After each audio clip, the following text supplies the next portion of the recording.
African gambling industry, past, present, and the future. I mean, right now in Africa, in any of the jurisdictions, responsible gaming isn't really top of the pile. Whereas you take the European jurisdictions and especially the US jurisdictions, and that is critical. And fines are being levied all over the place. In the UK, there was a £2.9 million fine levied on a company who didn't have good responsible gaming. So where do you think we are here in Africa? Because as the doctor said, this is what was going to make the industry. Contrary to what you think, putting good boundaries allows it to flourish. What do you think about that, Tony? Yeah. Yes, I joined the doctor when she was saying that we need a strong regulation. I saw you nodding. Okay.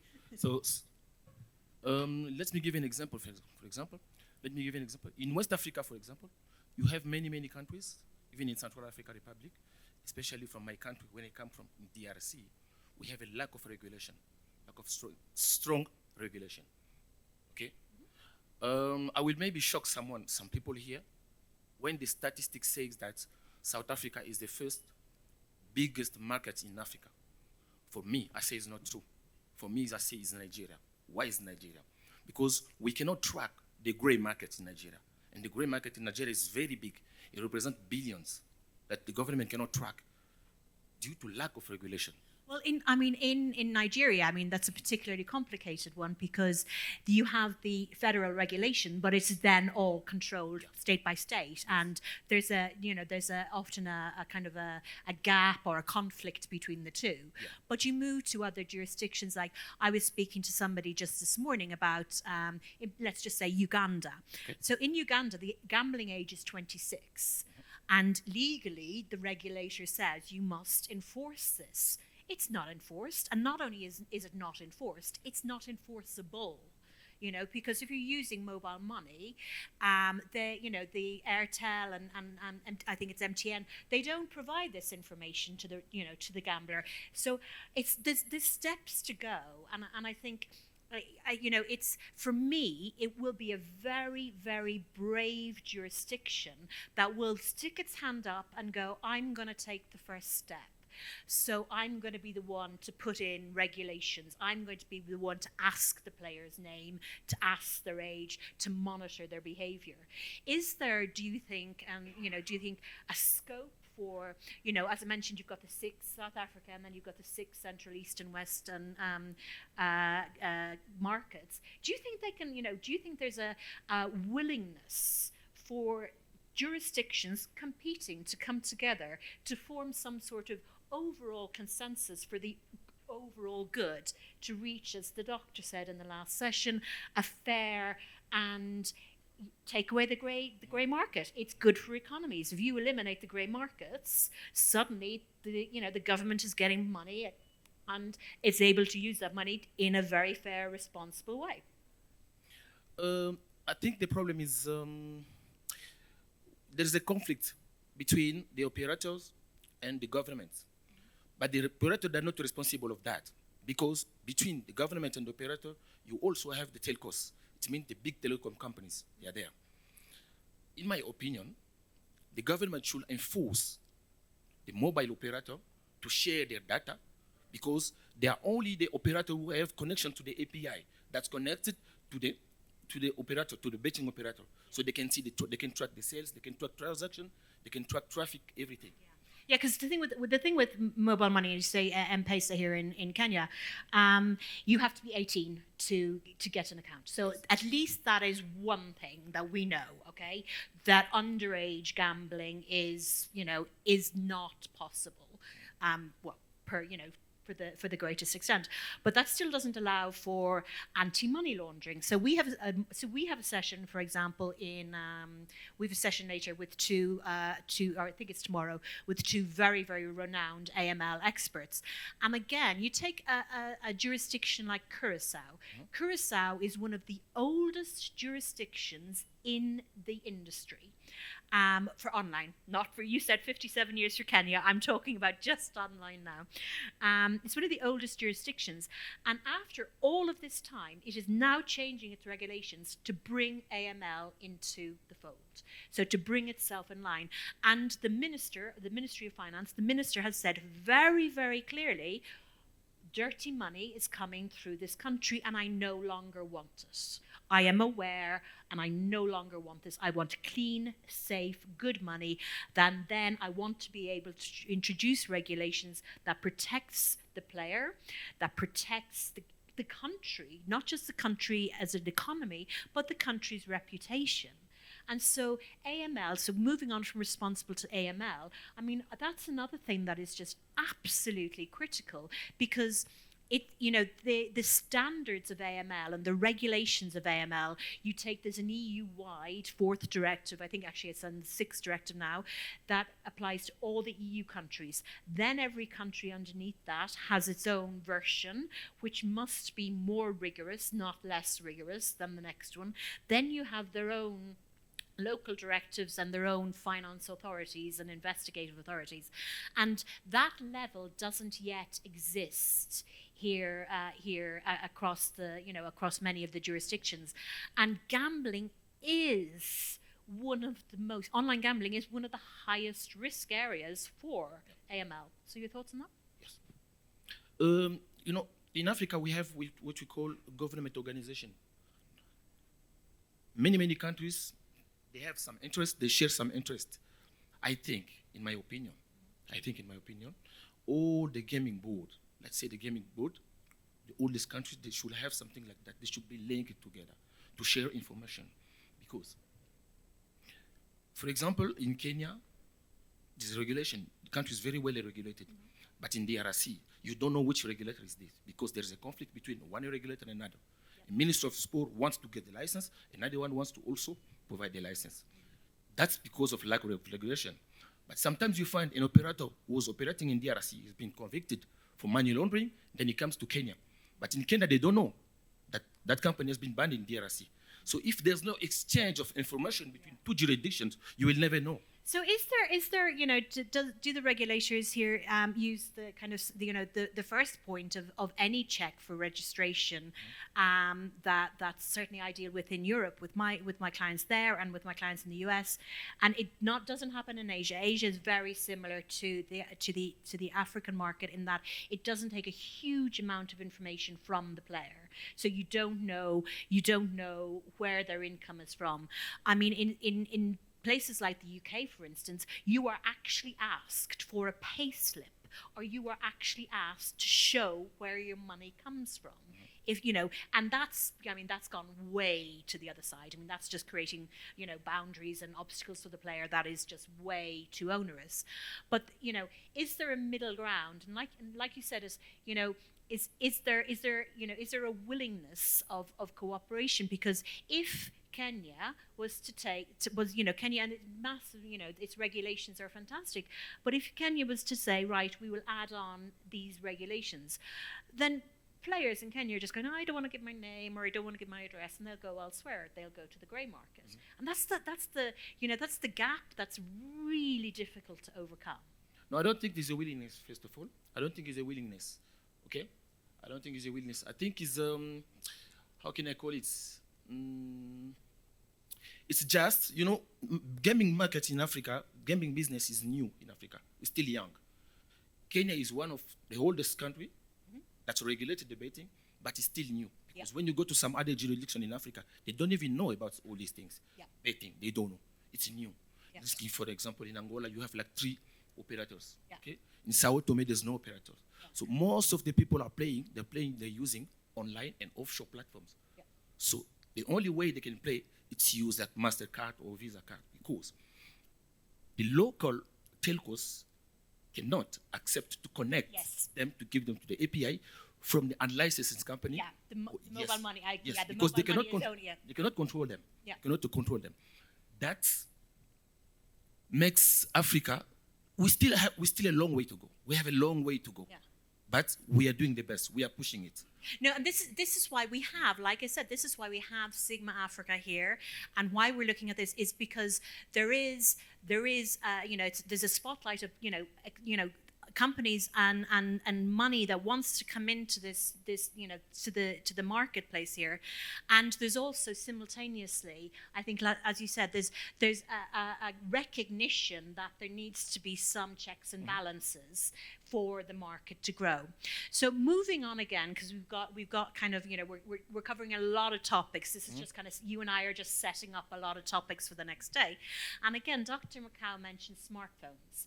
Now smartphone penetration is growing dramatically, and smartphones are sports betting is much more amenable on a feature phone. You can do it. There's SMS betting, and you can do it easily. Yeah. Whereas casino and gaming are really, really more suited to smartphone penetration. And where do you feel about that? Because it's certainly in South Africa, and certainly in Kenya, and in certain different countries and jurisdictions, smartphone penetration, which is an underlier to success, to massive success in gaming, is higher than in others. So what do you think we can do for that, to accommodate the fact that the growth is happening, but it still lags behind other nations? I will not really say that the growth or the developments of the betting is due to high rates of smartphone penetration. Let me give you an example. You can have 50 or 70% of smartphone penetration, but you have like 12% only on active players that are going online, for example, using smartphone. But now, beside you have a future phone, which you can use USSD, which can use SMS betting. In Congo Brazzaville, for example, the smartphone penetration is very high, but the main channel of acquisition of customers is USSD. Right. Okay. Okay, because they don't have enough money to buy. Smartphone is very, very, very expensive, and this economic situation cannot allow the player, the active player. Most of the players are not poor in Africa. Okay, they're not rich guys. They cannot play like big amounts, but they play regularly. So they need those technologies, this kind of technology that can accommodate them to have the same service that the others can do. Yeah, because with that, it's not just the smartphone, I think, as well, and I may be wrong, but I know that mobile data here is bought in packages. Yes. And so it's like a precious commodity. Yeah. Whereas I never think, living in the EU, we just pay a fixed amount every month, and it's endless. We can do, I have no upper limit, unless I go mental and go crazy. But there's, realistically, there's no upper limit. We don't have to buy packages. And so buying packages actually, and this is where you're saying, I think, bringing in the telcos as well, because as long as mobile data is a precious commodity, then sports betting is more kind of amenable to the user behavior than casino, gaming, or poker playing, which takes up time and precious data. Do you think that will change anytime soon? Because that's what it was, certainly. I'm Irish, and that's what it was originally when I got my first phone in Ireland, is you had to buy packages of data. But that's slowly changed. Do you think Africa's any of the particular countries are heading in that direction? First of all, every jurisdiction is a reality, okay? But also, the operator need to follow. Let me give you an example. You have a smartphone, but you cannot afford to buy data. But I want you, as an operator, to have access to my service. I can give you a certain service like data free. Okay, you can access to my webpage. You can access to my system without data. Okay, that exists. That exists as well. So, I think it's not about to change today. It's not about to change. We still have a long way to go. But the telcos, they are also finding solutions to make it better, to make the service more affordable for everyone so they can grow themselves. Yeah, That's what because I worked with O2, I don't know, back O2 in the UK, and they were doing, this was back many, many years ago, it's like in, 2008, 2009, and what they were trying to do was to work on a percentage basis and take a revenue share from gaming. So they would provide the data and they would provide the free access to the casino sites and the betting in return for a percentage share. Now, it didn't work out for various reasons, but I think the thing is, and what you're saying is like, the mobile companies and the telcos is like, we're looking to work with the regulators, and it's like there's a willingness. That's what I'm really finding over the past few days, is there's a willingness to find out where we can find the sweet spot here. No, it's just because everyone wants to protect his interests. That's it. That's it. Yeah. Because the data from the telcos cost money. But if they're getting a revenue share from a gaming casino, which is higher. And then it's depending on how you approach, how you present the proposal as well. So But the way you then, present the proposal, if it's okay, you can come to foreign agreements. yeah, but then if they do that, then they have a vested interest in pushing gambling, which then pushes against responsible That's where I gambling. say yes. Yeah, so That's where I say it is. It's finding the sweet spot, and I think it's as a nation, as a continent, and as individual nations, especially the gambling jurisdictions that I was saying, Kenya, Ethiopia, Uganda, Nigeria, etc. There is and there has to be, and it's not an option, but there has to be looking forward to say, okay, we might take a short term, we might take a hit in the short term, but let's look 10 years down the line, and we have grown exponentially because we said, okay, let's put in some sort of boundaries, or let's put in some sort of regulations in order to move forward.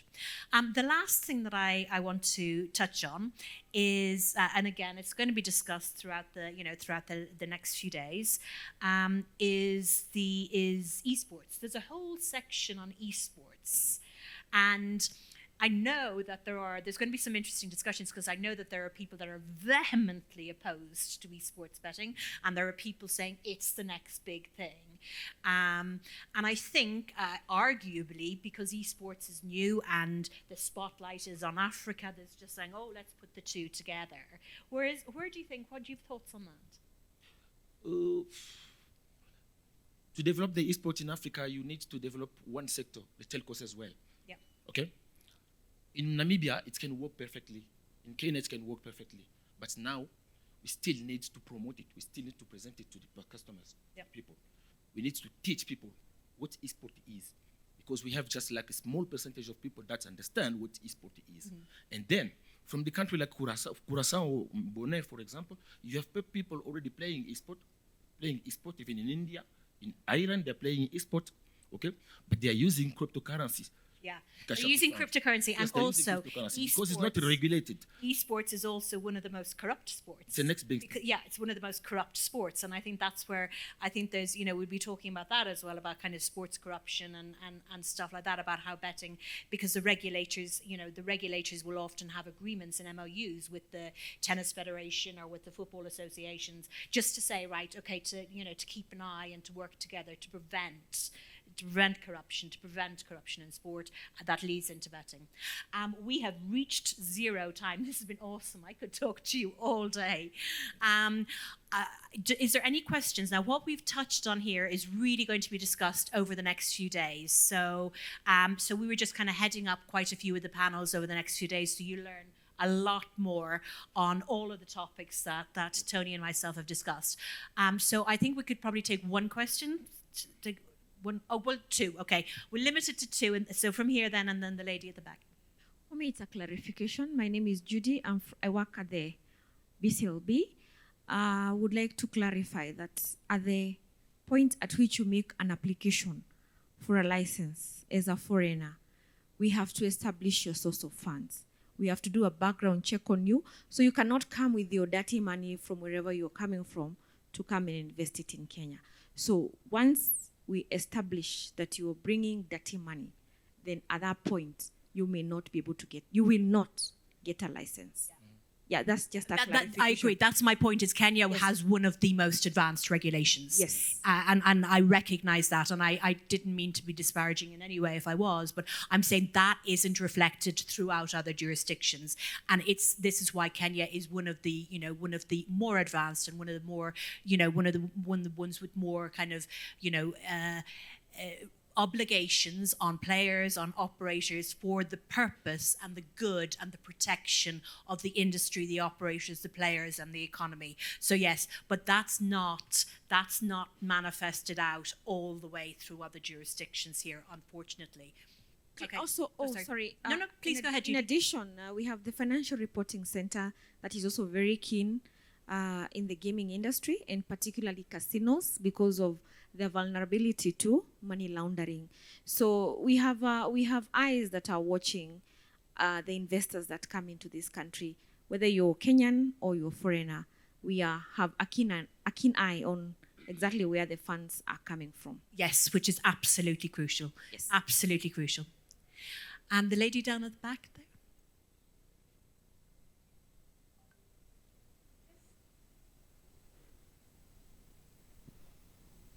Thank you. I'm glad that Judy clarified that they actually have a way to regulate gambling in Kenya.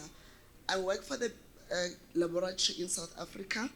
Just your question when you said that, is there any initiative that is done to ensure that people work together to ensure that people follow the right procedures? In South Africa, we've got standards, we've got the regulations of what to do. And I think that in Africa, to ensure that we all understand and to cut this corruption of people bringing, she said, dirty money, I like that.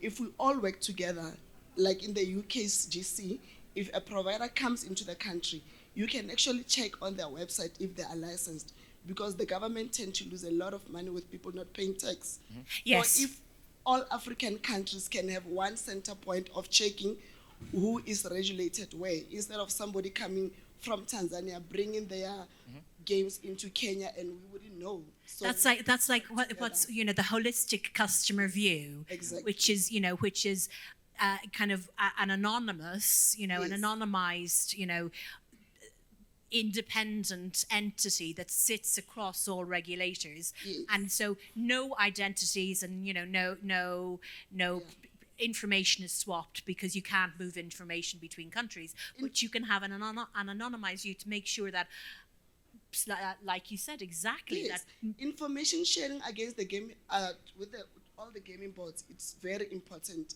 Yeah. So if there is a way to get easier to get contact with the gaming boards to know exactly what is expected.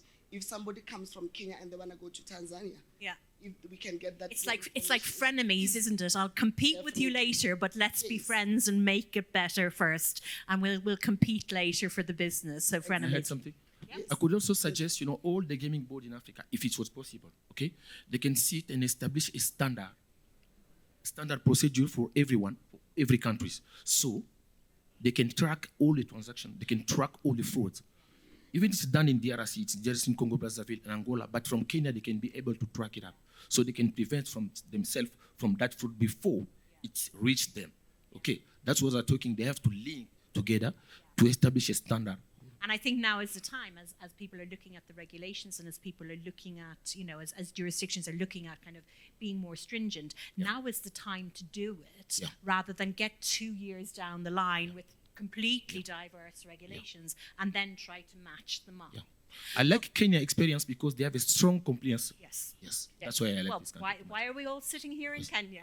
Just one last point here, what you mentioned about the regulations.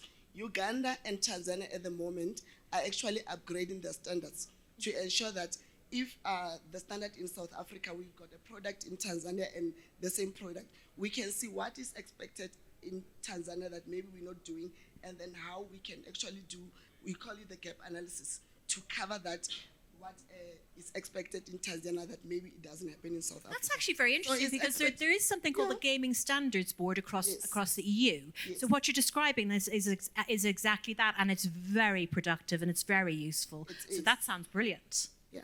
Thank you very much. Okay, Tony, this has been amazing. Thank you so much. Thank you. Thank you, Eddie. Thank you so